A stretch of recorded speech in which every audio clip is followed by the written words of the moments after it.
Well, um, what I would say is, you ever get yourself into a situation where you're coming into a new city? It's a big city, and you've got this building and you're kind of rushing, right?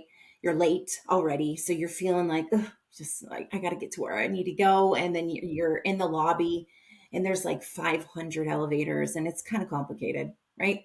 They're kind of fancy. This is modern technology. And you're like, okay, I got to be quick on my feet because which elevator do I need to get in? So you pick one, you got to be quick on your feet. You pick one, but then you realize that you're in the wrong freaking elevator. So it's like your panic just goes to a whole nother level.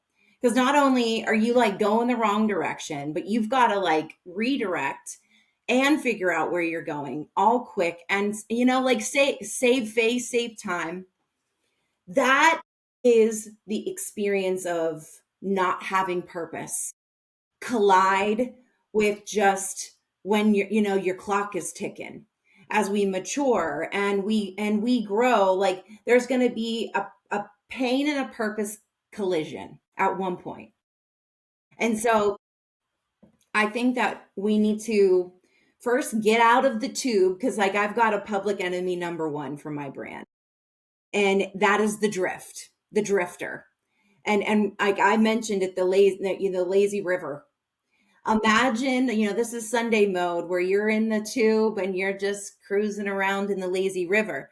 But at one point, you've got to get up out of that tube and stop drifting. You've got to have the purpose. So, honestly, what they need to do is get into action. And you need to find somebody who's going to call you higher. Maybe find somebody like me who can give you a purpose assessment in less than 20 minutes. You can get some sort of purpose. There's no other assessment that I've done, and I've done them all, that I love and that I'm using because I believe in it. And I think that purpose is the number one thing that we need to know and have that clarity in order to even have a chance for fulfillment, to have a chance for impact, because this is a build, right?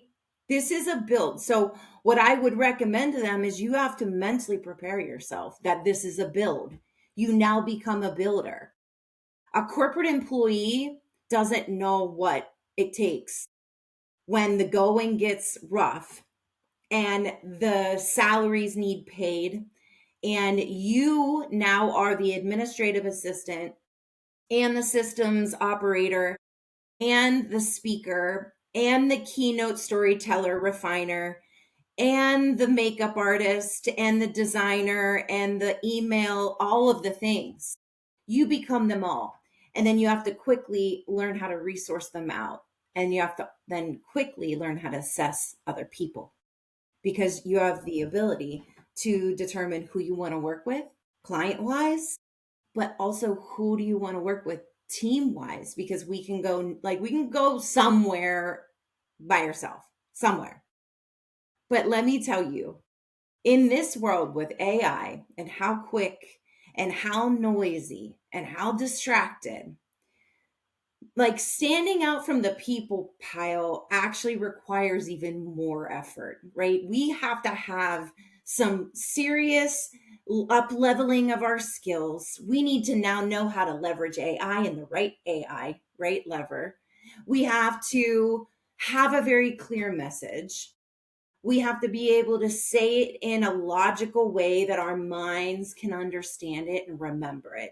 There's a lot of training and building that requires all of us to have it as a trusted advisor in 2026 and beyond. And so Absolutely. it's daunting, but I mean, I think ultimately at the end of the day, you've got to have that purpose and then start swimming in that direction. That's your best bet. That's your best option.